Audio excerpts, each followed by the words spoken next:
Hola, ¿qué tal? ¿Cómo están, amada iglesia, amados hermanos? Gracias por estar aquí, por permitirse compartir este tiempo con nosotros. Qué bueno que pueden conectarse a esta hora. Gracias por todos aquellos que están dejando a un lado todo lo que hay que hacer, ¿verdad? Siempre hay afanes, pero vamos a dedicar este tiempo a compartir un rato eh, estudiando la palabra, meditando en ella y viendo lo que Dios tiene para nosotros el día de hoy.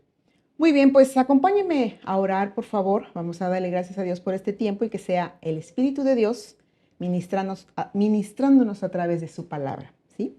Acompáñenme, por favor. Padre, te damos gracias. Gracias por este día, Señor. Gracias por todo lo que tú tienes preparado para nosotros, Señor, en este día, en este tiempo que vamos a pasar juntos, expuestos a tu palabra, Señor. Ayúdame, Padre, para que sean tus palabras, para que sea tu Espíritu guiando, Señor, este tiempo, Señor. Trae entendimiento, sabiduría, Señor. Trae a nosotros ese ánimo de poner en nuestro corazón el querer como el hacer, Señor, por tu preciosa y buena voluntad. Sabemos que hay una promesa, Señor, para tu casa, para tu cuerpo, que donde hay dos o más reunidos en tu nombre, tú estás, Señor. Y por fe yo creo, Señor, que mis hermanos y yo hoy vamos a pasar este tiempo, Señor, en tu presencia.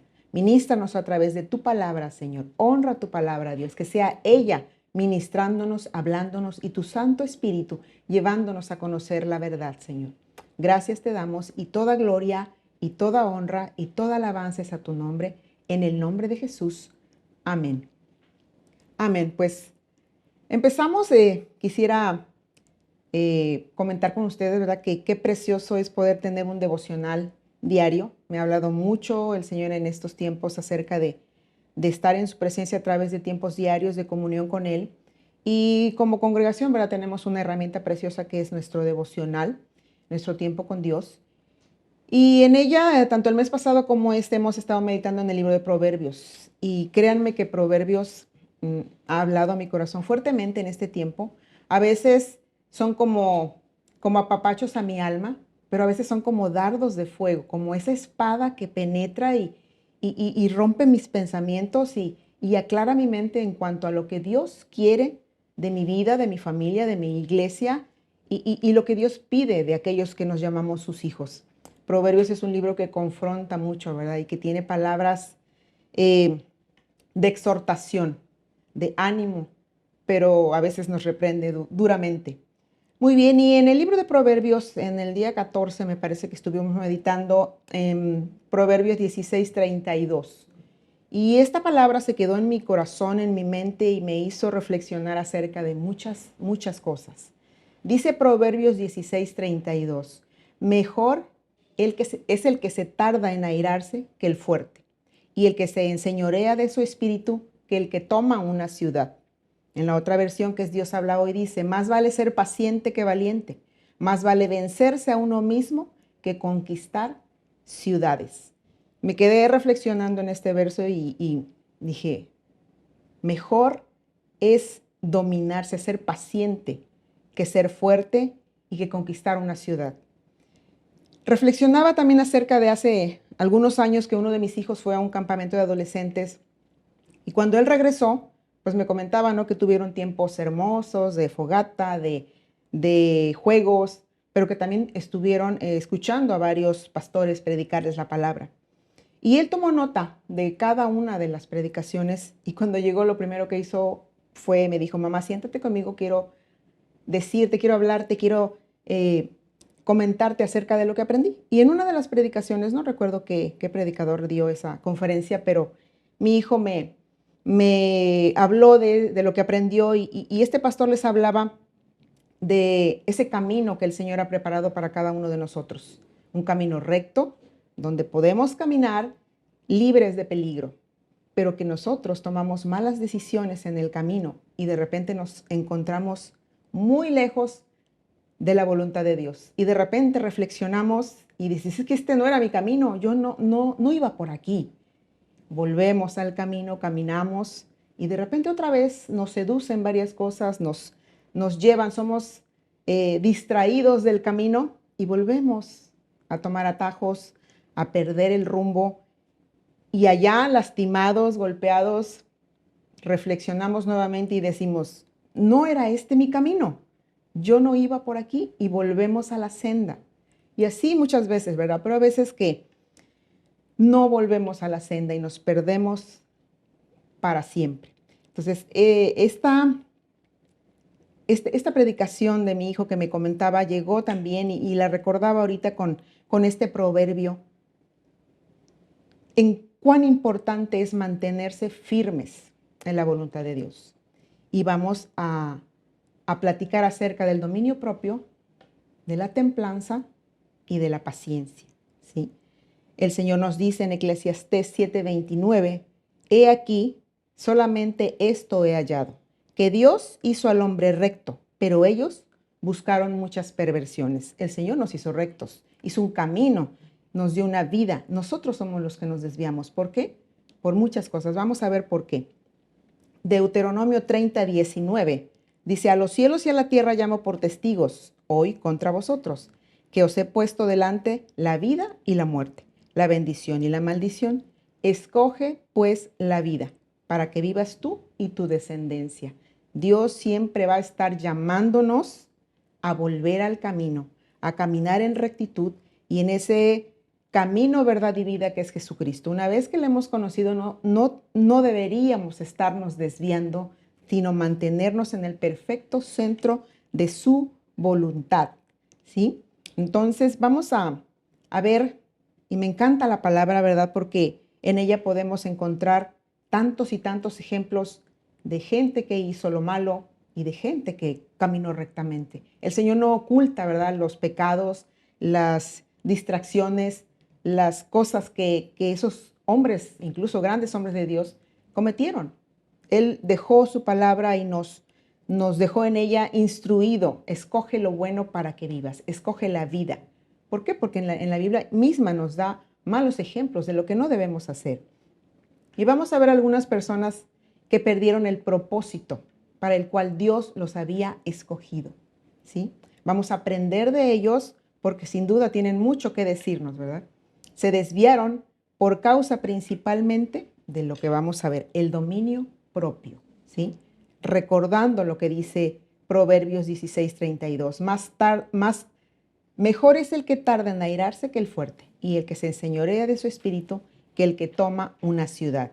Muy bien, entonces vamos a ver a estos personajes que tienen tanto que hablarnos, tanto que decirnos, con lo que vivieron, con lo que hicieron y lo que dejaron de hacer, las decisiones que tomaron. Muy bien, el primer personaje que vamos a analizar, del cual aprendemos bastante, es Caín, ¿verdad? En el Génesis se nos habla de la creación, se nos habla de este personaje Caín.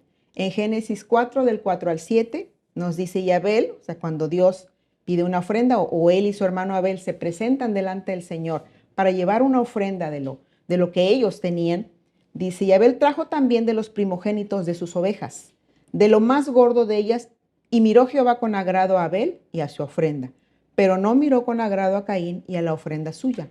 Y se ensañó Caín en gran manera y decayó su semblante. Entonces Jehová le dijo a Caín, ¿por qué te has ensañado y por qué ha decaído tu semblante? Si bien hicieres, ¿no serás enaltecido?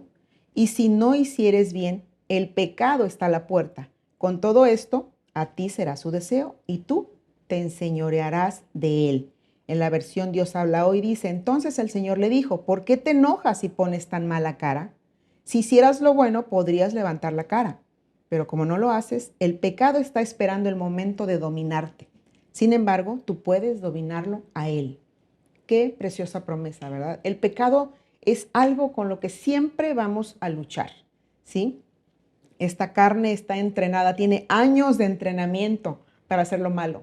Es más, nació entrenada, ¿verdad? Dice la palabra que no hay justo ni uno. Todos somos malos, todos hemos pecado. Esta carne nació corrompida.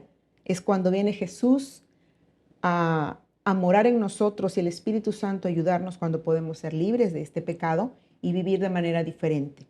Pero aquí está el Señor hablándole a Caín, ¿verdad? Porque se enojó, cayó en ese enojo, no dominó ese enojo, cayó en la provocación de no dominar sus instintos, ¿sí? Se llenó de ira y se convirtió en el primer asesino de la historia.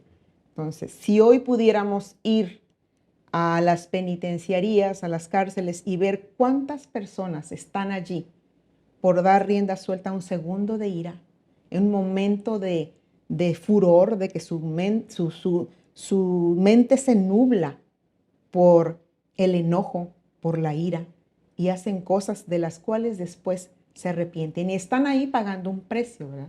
Están ahí cumpliendo una condena. Y muchos de ellos están arrepentidos de haber dado rienda suelta a ese segundo de ira. Eclesiastés 7:9 nos dice, no te apresures en tu espíritu a enojarte, porque el enojo reposa en el seno de los necios.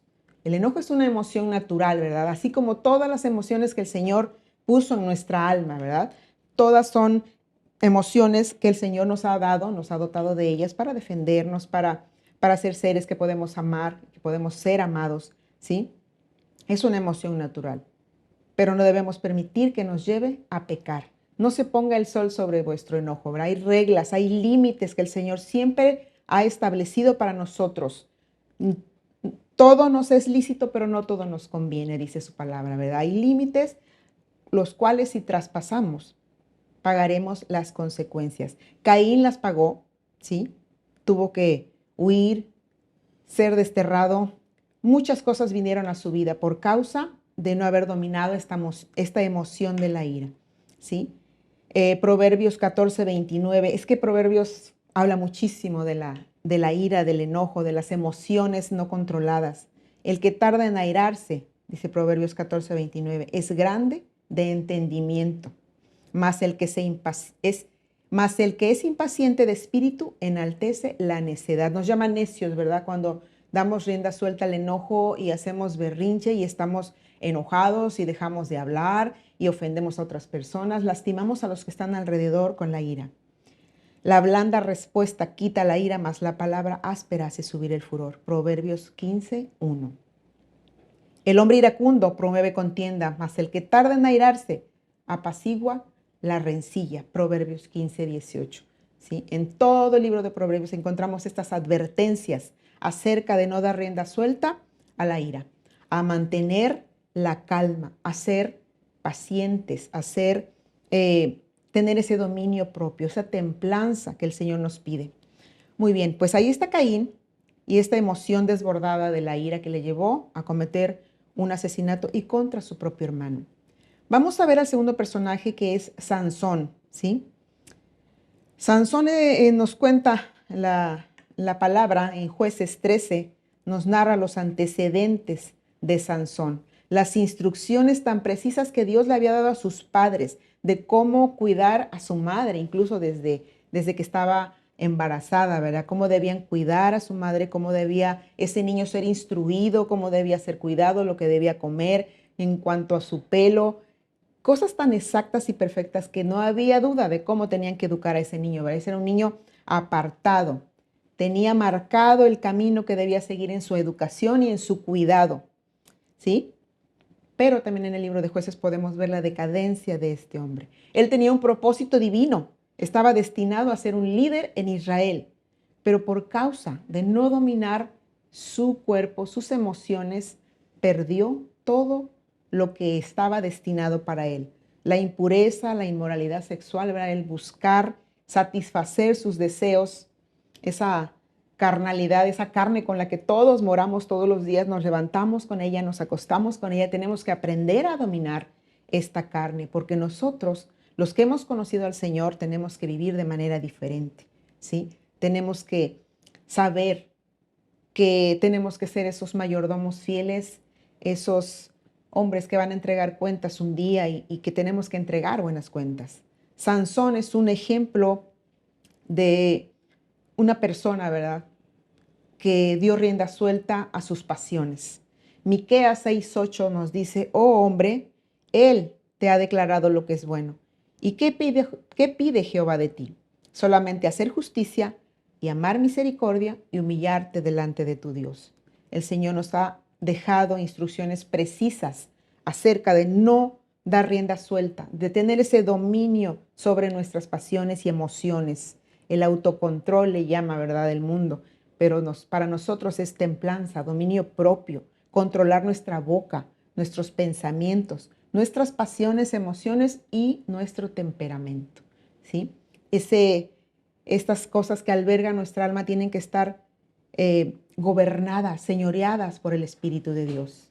Judas 1:19 dice, estos son los que causan divisiones, los sensuales, que no tienen el Espíritu. Sansón se dejó llevar por esta sensualidad, ¿verdad? Por lo que sus sentidos percibían, Señor, por todo lo que él anhelaba y corría tras ello. No tenía ningún empacho en ir tras lo que él deseaba y anhelaba. Y no todo es bueno, ¿verdad? No todo nos conviene, dice la palabra. Todo nos es lícito, pero no todo nos conviene, no todo edifica. Entonces ahí está Sansón, ¿verdad? Enseñándonos a gobernar, que gobernar nuestras pasiones es mucho mejor que ser fuerte, porque vaya que él era fuerte, ¿verdad? Sansón era un varón que lo conocemos por esta característica principalmente, por su fuerza, por su fortaleza física, pero no sabía gobernar su espíritu, no tenía control sobre sus emociones y eso lo llevó a la desgracia. Eso es lo que pasa, ¿verdad? Cuando no tenemos control sobre nuestras emociones, sobre nuestros pensamientos, nuestro cuerpo, vamos a pagar un precio y muy alto, ¿sí? Hay una advertencia clara. Muy bien, entonces está Sansón ahí, ¿verdad? Enseñándonos que debemos gobernar nuestras emociones. El tercer personaje es Saúl. Saúl en primera de Samuel 18:8, ¿sí? Ahí está la historia de este varón. Desde el 6 dice primera de Samuel 18:6. Aconteció que cuando volvían ellos, después de una batalla, ¿verdad? Cuando David volvió de matar al filisteo, salieron las mujeres de todas las ciudades de Israel cantando y danzando para recibir al rey Saúl, con panderos, con cánticos de alegría y con instrumentos de música. Y cantaban las mujeres que danzaban y decían, Saúl hirió a sus miles y David a sus 10,000. Y se enojó Saúl en gran manera y le desagradó este dicho. Y dijo, a David dieron 10,000 y a mí miles, no le falta más que el reino. Y desde aquel día Saúl no miró con buenos ojos a David. De hecho, al principio de este capítulo se titula Saúl tiene celos de David, ¿sí? Aquí nació una enemistad entre Saúl y David. Saúl empezó a sentir envidia, celos, que finalmente lo llevaron a la destrucción. No supo gobernar ese sentimiento, ¿verdad? Que es natural, todos lo sentimos.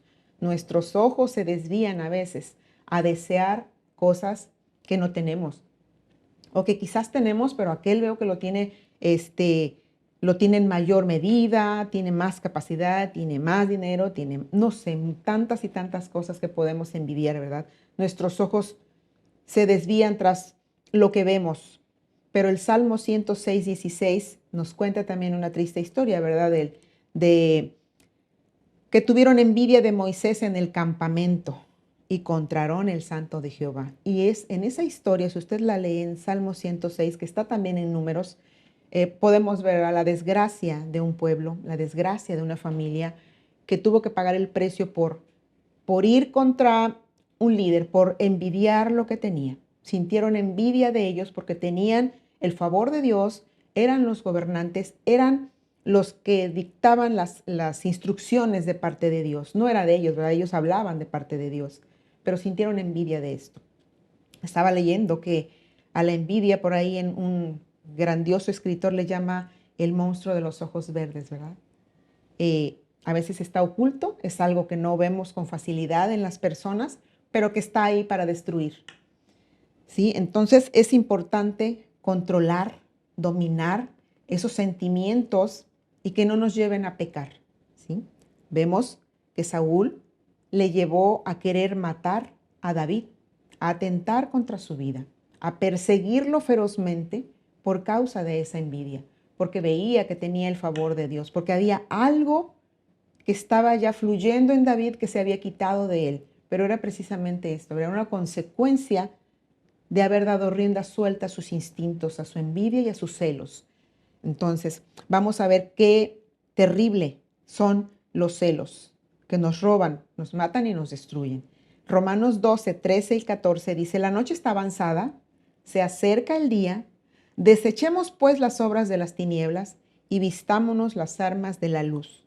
Andemos como de día, honestamente, no en glotonerías y borracheras, no en lujurias y lascivias, no en contiendas y envidia, sino vestidos del Señor Jesucristo y no proveáis para los deseos de la carne.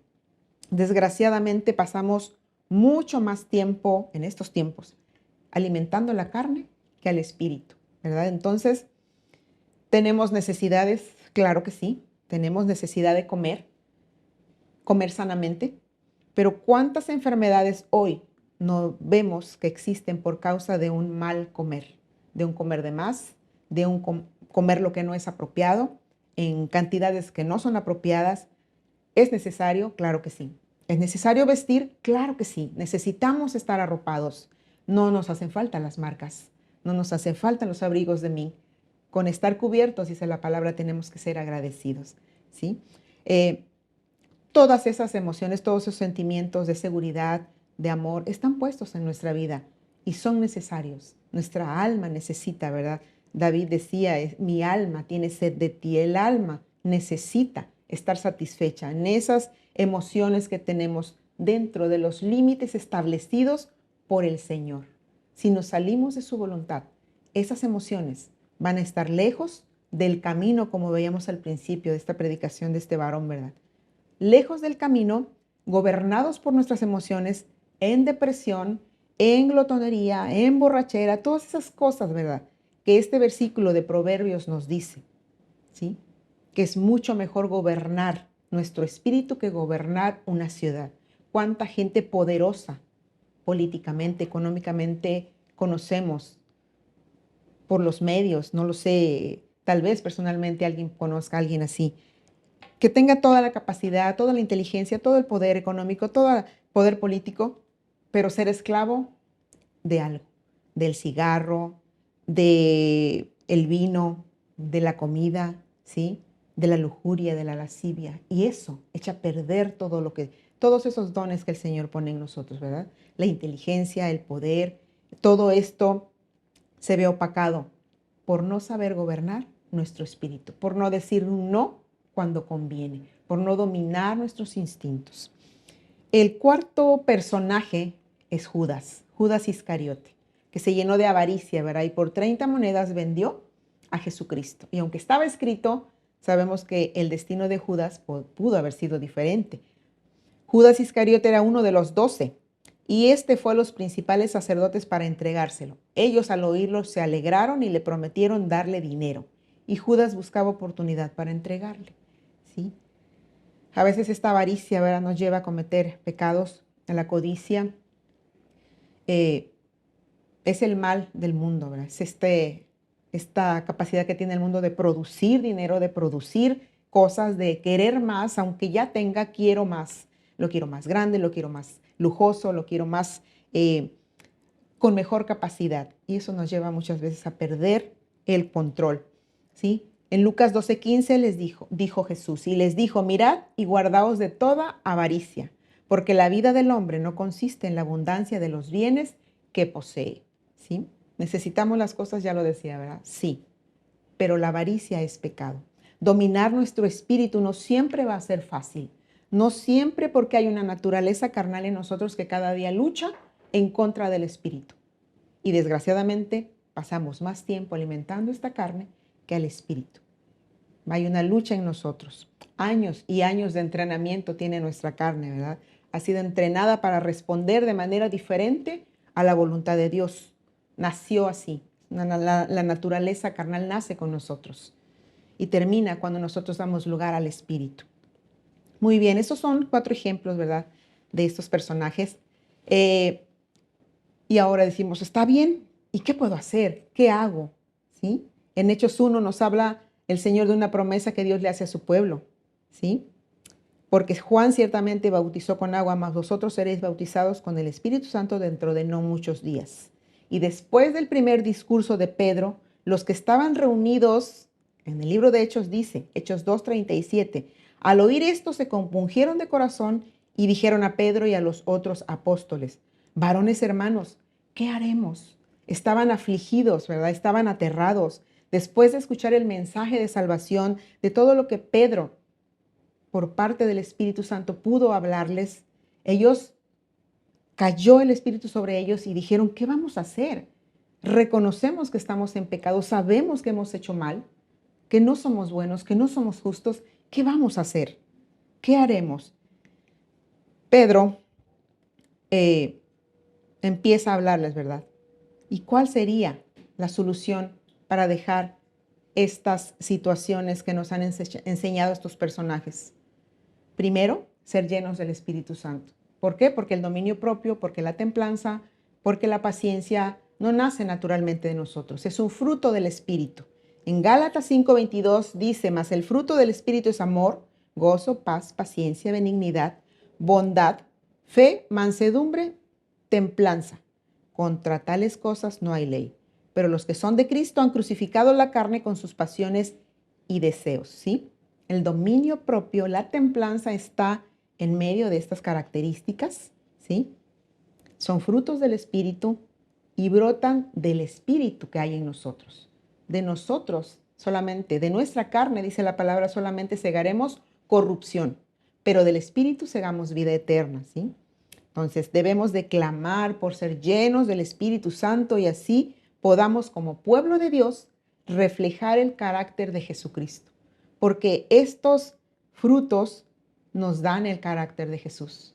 Y es lo que el mundo allá afuera necesita ver, el carácter de Cristo en cada uno de los cristianos, en cada uno de nosotros. Cuando le mostramos al mundo estos frutos en nuestras respuestas, en nuestro ánimo, en nuestro caminar, en nuestro hablar, el mundo va a conocer que somos de Él, ¿sí? No brotan de nosotros, son frutos del Espíritu. Nuestra naturaleza carnal no los produce, no podemos darlos, no podemos producirlos.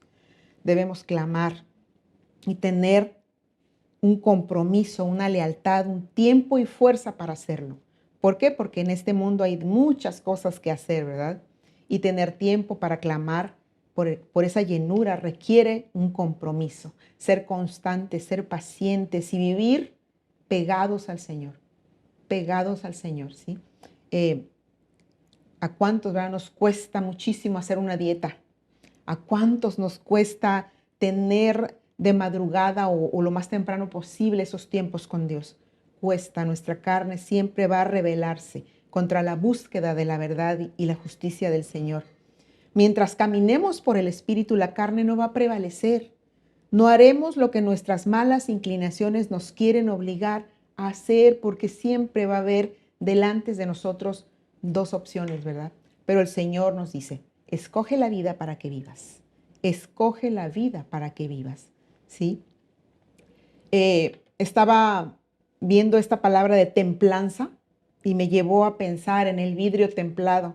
Y al principio, cuando yo conocí una de las plazas muy grandes y de las más nuevas que hay en Veracruz, veía un ventanal enorme que da al mar y es precioso, esa vista es hermosa, pero a mí me impresionaba mucho acercarme a ese cristal. Dice, pero es vidrio, o sea, se va a romper, o sea, y luego con los nortes que hay aquí, a mí me impresionó mucho esa plaza por ese vidrio, esos grandes ventanales que tiene que son con vidrio, ¿sí?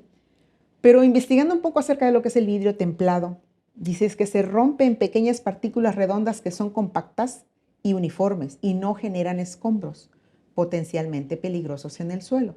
Sin embargo, en el vidrio ordinario, los fragmentos pequeños con puntas afiladas son muy peligrosos, ¿sí? El vidrio templado pasa por un proceso especial para adquirir esa dureza, esa uniformidad. Y cuando se rompe, no lastima a nadie, porque solamente como que explota, pero queda contenido en partes redondas que no lastiman. Contrario al vidrio normal, que se rompe y puede cortarnos, puede herirnos, ¿sí? Así me llevó a ver que debemos de ser templados como ese vidrio, ¿verdad? No desbordar nuestras emociones, sino contenerlas y pedir que sean gobernadas por el Espíritu de Dios. ¿Para qué? Para que no explotemos y lastimemos a los que están alrededor, como ese vidrio ordinario, que no ha sido tratado, que no ha pasado por ese proceso que lleva el temple de un vidrio procesado, ¿sí? Entonces tenemos que ser, ¿verdad?, templados, gobernados de una sola pieza. Pedir, ¿verdad? Jesús nos dijo que pidamos el Espíritu Santo, que Él nos los va a dar, que al que pide pan no le da una piedra, que al que pide un pez no le da, un huevo no le da una serpiente, un escorpión, ¿sí?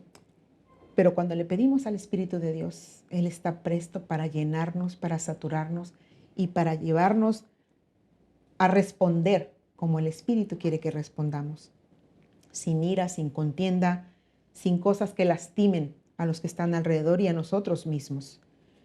¿Qué podemos hacer como segundo punto? Ser sobrios y velad, ¿sí? Ser sobrios, dice 1 Pedro 5:8, y velad, porque vuestro adversario, el diablo, como león rugiente, anda alrededor buscando a quien devorar, ¿sí?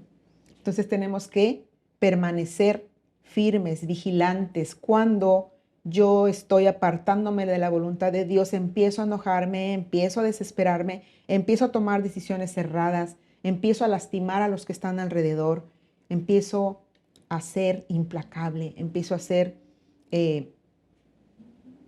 a tomar decisiones que no son correctas en cuanto a mí, a mi familia, a mi iglesia, a mi sociedad, ¿sí? Ser sobrios tiene que ver con esa capacidad de persistir también, ¿verdad? Velar. Comentaba, ¿verdad? Qué difícil es hacer un ayuno. ¿Por qué? Qué difícil es hacer una dieta en lo natural. Pero ahora un ayuno para Dios requiere de ser sobrios, ¿sí? De permanecer en ese compromiso. Voy a ofrecer un ayuno al Señor. Y empiezan las tentaciones, ¿verdad?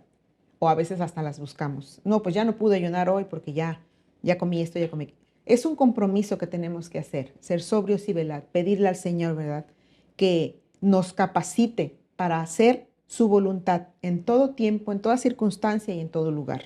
Ser sobrios y velar, como esas vírgenes prudentes, ¿verdad?, que todas se durmieron, pero 5 estaban con provisión, porque sabían que en cualquier momento podía venir el Señor y ellas se iban a quedar afuera. Y esas insensatas, ¿verdad?, que no se aprovisionaron, no fueron sobrias, no velaron de manera prudente, se quedaron fuera. El Señor nos está llamando. Vivimos tiempos muy difíciles hoy. El tiempo que vivimos es apropiado para buscarle aún más, de gobernar nuestro espíritu y responder de la manera que Él quiere.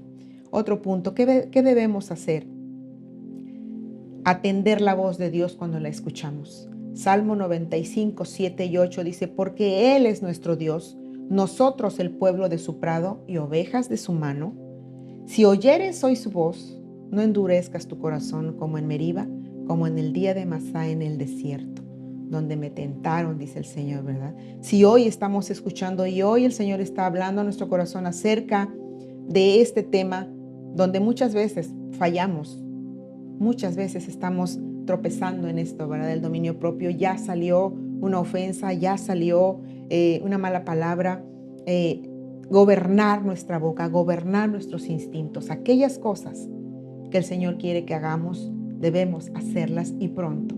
Si escuchamos hoy su voz, seamos obedientes. Dominio propio. Más vale gobernar nuestro espíritu, enseñorearnos de nuestro espíritu, que gobernar una ciudad. De nada nos vale, ¿verdad?, tener todo el control, todo el dinero, si no podemos gobernarnos a nosotros mismos en nuestras respuestas, ¿sí?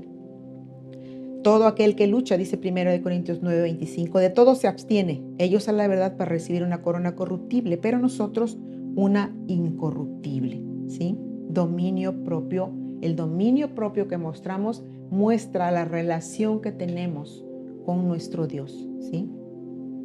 Muy bien, pues esta es la palabra, ¿verdad? Hemos expuesto delante de ustedes lo que el Señor habló a mi corazón. Muchas gracias por escuchar. Vamos a orar. Sabemos que todo esto que hemos hablado no es fácil. Tenemos que tener una relación íntima, personal con nuestro Dios para que vengan de su presencia, como dice su palabra, esos tiempos de refrigerio que tienen que ver con el sentirnos plenos en Él, porque Él es esa plenitud que todo lo llena en todo. Así es que vamos, amados hermanos, a orar para terminar este tiempo. Gracias por acompañarnos. Acompáñeme, por favor, a darle gracias a Dios por todo esto. Padre, te damos gracias. Gracias por este tiempo hermoso que nos permites pasar en tu presencia, Señor. Gracias por todo lo que has hablado, Señor, en este día, en nuestro corazón, Señor. Permítenos, Señor, hoy que hemos escuchado tu voz, Padre, ser obedientes, ser hacedores de ella, Señor. Permítenos ser agradables delante de tus ojos, Señor.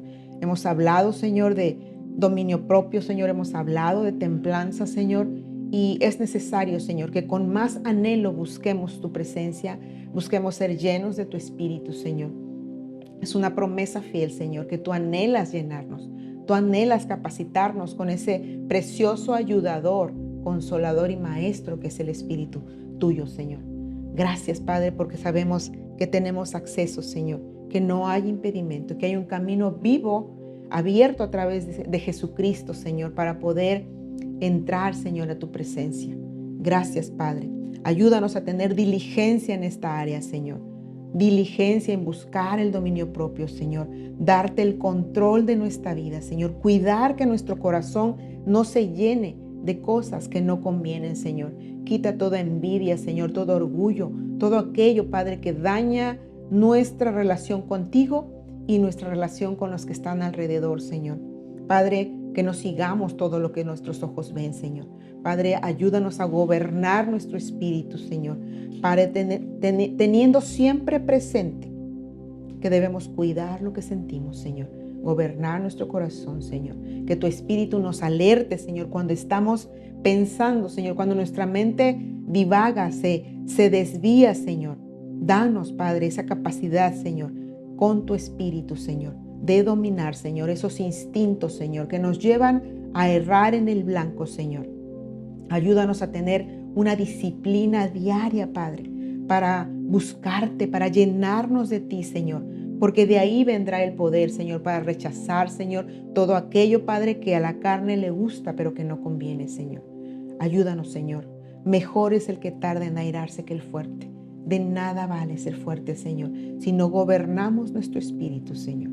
Ayúdanos, Padre. Necesitamos de tu presencia, Señor, para que todo instinto carnal y natural, Señor, salga de tu iglesia, Padre, y podamos ser seres espirituales, gobernados por tu Espíritu, Señor, guiados por tu Espíritu, Padre. Muchas gracias, Padre, por este tiempo. Bendice a cada uno de mis hermanos, Señor, que han estado hoy aquí, Señor, atentos a la palabra, Dios. Bendíceles a ellos, a sus familias, Señor. Que sea tu gracia, tu favor, tu Espíritu, Señor, llenando a cada uno de nuestros familiares, Señor. Aquel que esté enfermo, sana, restáurale, Señor. Aquel que necesite, Señor, una palabra de ánimo y de aliento, Padre, dásela, Señor, a través de los que están alrededor, Señor. Aquellos, Padre, que estén buscando provisión económica, Señor, de un trabajo, Señor. Sé tú supliendo toda necesidad, Señor. Gracias, precioso Espíritu. Te damos en esta noche toda gloria, todo honor, toda alabanza, Señor. En el nombre de Jesús. Amén.